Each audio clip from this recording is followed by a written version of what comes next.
Ya kan itu yang dikatakan di buku. Iya apa iya? Iya apa iya? Halaman berapa tadi? 341. 341 ada gambarnya. Begitu kan? Oke, ya. Makanya saya kemarin ngomong loh ya di kelas kemarin, kalau belum baca siap-siap bengong. Karena yang datang hari ini seharusnya sudah baca. Ya kan? Itu yang dikembangkan oleh buku kita, proses untuk pembuatan keputusan. Tapi kemudian ada satu muncul pertanyaan. Nah, kita ketika mau bikin keputusan, kita udah mengidentifikasi semuanya. Saya mau bikin keputusan yang terkait dengan perencanaan, saya sudah bisa mengidentifikasi masalahnya, saya sudah mengidentifikasikan kriterianya, mempertimbangkan kriteria, mengembangkan alternatif, sampai kemudian mau siap mengimplementasikan keputusan perencanaan kita, tiba-tiba terjadi satu kondisi yang berbeda dari apa yang sudah kita rencanakan. Oleh sebab itu saya sampaikan kepada teman-teman bahwa ini benar secara rasional. Tapi dalam kenyataannya kadang menyimpang. Sehingga secara teori mengatakan bahwa ini adalah pengambilan keputusan yang bersifat klasik. Kalau kita mau bicara pengambilan keputusan yang bersifat administratif, maka kemudian kita akan melihat bahwa semua kondisi ini menggunakan asumsi yang berlebihan. Asumsinya di sini adalah manajer, aplikasinya kan di manajemen ya. Manajer itu adalah orang yang super duper tahu segala kondisi yang ada, baik masa kini ataupun masa datang.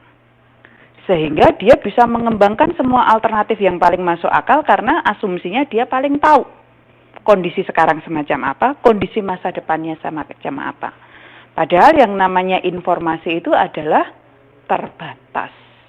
Informasinya mungkin tidak terbatas, tapi waktu kita untuk mengakses terbatas. Ya kan? Tenaga kita untuk mengakses terbatas. Dan juga kemudian yang kedua, manajer itu juga punya beban di dalam otaknya.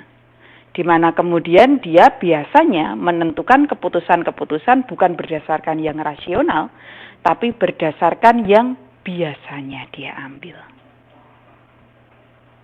Bingung sampai di sini? Tidak. Apakah itu ada di buku? Tidak. Yang di buku Anda itu yang cerita novel yang bagus-bagus. Ya, yang the dark side-nya itu yang ada di tulisan-tulisan lain.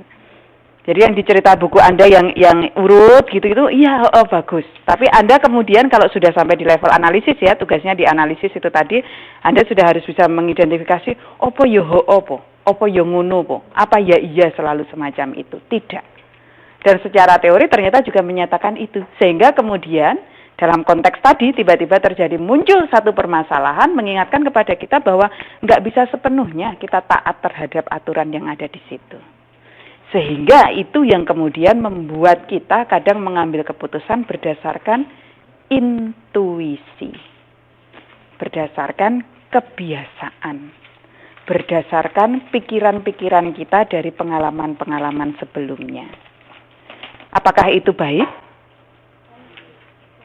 Boleh. Apakah itu baik? Bisa baik, bisa tidak. Bisa baik karena cepat. Ya kan? Bisa tidak baik karena kadang-kadang kita terjebak di dalam beberapa bias pengambilan keputusan yang menggunakan intuisi. Nah, ketika kita terjebak bias itu, maka bahan bacaannya ada di mana?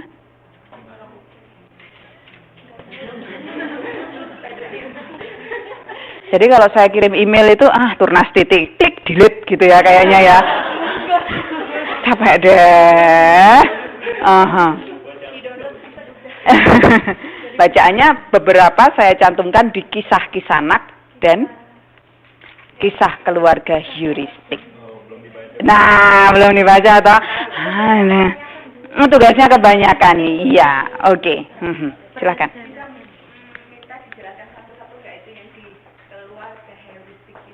Keluarga heuristik bisa dijelaskan satu-satu. Dengan senang hati bisa, cuma waktunya nggak ada. Nanti kita bicara di luar kelas ya. Saya bawa filenya. Kita bisa bicarakan di situ. Ada curse of knowledge bias, kemudian ada apa sih? recency bias yang biasanya terjadi itu kemudian akan keputusan. Terus ada apa lagi saya lupa. Itu satu buku kok Mbak. Kalau mau baca ada bukunya. Bukunya alah kok lali jenenge ya. Ya kan ternyata saya sendiri juga terjebak di bias gitu, nggak bawa bukunya padahal saya suka untuk mengambil keputusan-keputusan berdasarkan intuisi. Jadi teman-teman kembali ke titik itu tadi bahwa untuk proses pengambilan keputusan yang ada di buku kita itu adalah proses pengambilan keputusan yang rasional, yang klasik. Sedangkan kita sering menghadapi kondisi-kondisi ketika kita mengambil keputusan ditentukan dari kondisi apa yang kita hadapi. Hal semacam ini bisa Anda tuangkan di dalam Anda mengerjakan tugas Anda. Jadi tidak semata-mata mendeskripsikan, tapi juga kemudian menganalisis. Nah, analisis akan muncul ketika Anda menemukan titik kritisnya. Titik kritis akan muncul ketika Anda sudah membaca dan kemudian mengkaitkan dengan kehidupan Anda sehari-hari dan kemudian menemukan kayaknya nggak akan segampang ini. Nah, di situ ditulis. Oke ya, sampai di sini kita sudah masuk di materi mengenai proses pembuatan keputusan. Ada pertanyaan sampai di sini? Ada pertanyaan dulu dari materi yang terkait dengan planning dan terkait dengan proses pembuatan keputusan? Dalam membuat suatu proses pembuatan keputusan itu kan selalu melalui proses ya. Tadi kan disebutkan ada prosesnya apa sih? Lewat intuisi atau apa? Apakah rasional atau intuisi? Administrasi dan administrasi gitu. Itu perbandingannya sejauh mana sih? Aku pengen tahu aja. Perbandingannya gimana gitu untuk menyatakan ini kayaknya kita udah siap gitu dengan intuisi yang kita punya dengan administrasi yang kita punya. Ini saya merasa ini titik yang menyatakan kesiapan siap. Itu apa? Gimana ya? Dia tidak mampu menemukan masalah yang akan ditanyakan apa gitu.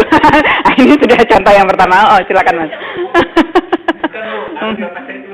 Ya, itu dia yang sering terjadi pada pertama itu. Saya itu punya pertanyaan, Bu, tapi nggak bisa ngomong pertanyaannya apa. Bicara pada tangan saya, masa saya juga begitu. Silakan. Jadi titik itu menyatakan kita pas kira-kira saat itu tepat gitu. Jadi balance antara intuisinya sama administrasinya. Oke, baik. Sudah ketemu ya pertanyaannya ya? Sudah ketemu belum? Paham nggak kelas? Enggak, ulangi lagi Mas. Di kondisi apa? Kalau perusahaan ini kira-kira keuangannya kritis. Terus tapi ini leadernya ini punya keputusan dengan punya proyek yang otomatis dia pasti akan mengeluarkan dana yang begitu besar. Itu gimana gitu ukurannya gitu? Sedangkan iya kalau mengembangkannya. Oke, ada yang punya jawaban dulu sambil saya mikir. Kalau saya mulai melemparkan begini itu sambil saya mikir. Ada yang punya jawaban dulu?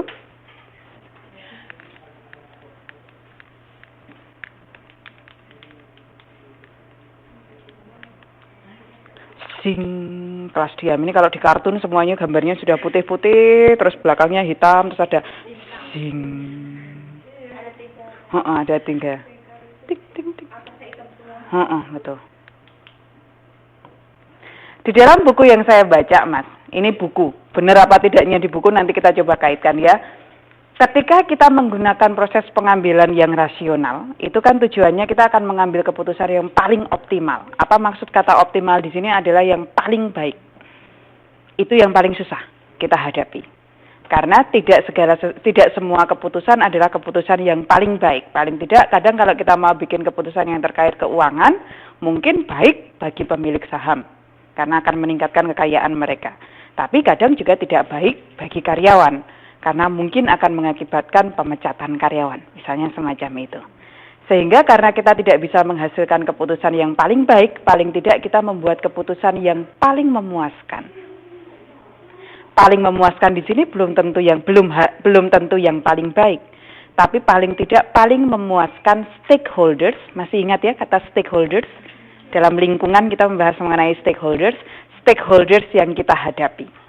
Nah, pertanyaan Anda adalah pada saat kondisi apa kita bisa menyatakan di situ kita bisa menyeimbangkan antara kita mengambil keputusan yang rasional dan kita mengambil keputusan yang